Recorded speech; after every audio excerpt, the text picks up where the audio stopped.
नमस्कार मित्रांनो, जय शिवराय. मी आलो टाटा मोटर्सच्या पुणे प्लांटला आणि इथे मित्रांनो 2-3 गोष्टी नवीन तुम्हाला मी आज सांगणार आहे. पाठीमागे बघताय तुम्ही LPT 4832 320 हॉर्स पॉवरचं इंजिन आता टाटाच्या गाड्यांमध्ये तुम्हाला इथून पुढे पाहायला मिळणार आहे.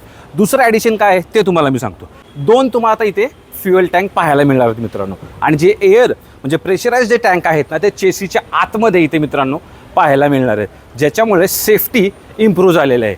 आणि मित्रांनो नेक्स्ट, कावल असो किंवा बॉडी असो, तुम्हाला ॲज पर गव्हर्नमेंट रेग्युलेशननुसार AC पाहायला मिळणारच आहे. ते AC बटन दिलेलं आहे आणि हे AC व्हेंट सर्क्युलर शेपमध्ये पाहायला मिळणार आहे. सेकंड काय आहे, याच्या पुढे तुम्हाला व्हॅल्यू ॲडिशन कंपनीने केली, म्हणजे वायर हार्नेस इथून पुढे पाहायला मिळणार.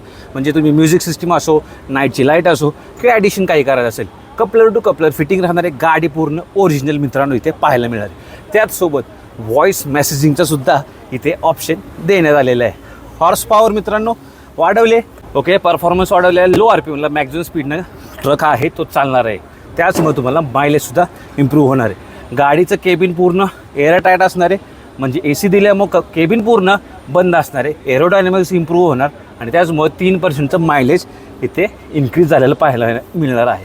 ट्रक कोणताही असो मित्रांनो, आता AC तुम्हाला इथे मिळणारच आहे. 320 हॉर्स पॉवरचे इंजिन इंट्रोड्यूस झाले आहेत. मी आलो होतो टाटा मोटर्सच्या पुणे प्लांटला. धन्यवाद. जय महाराष्ट्र.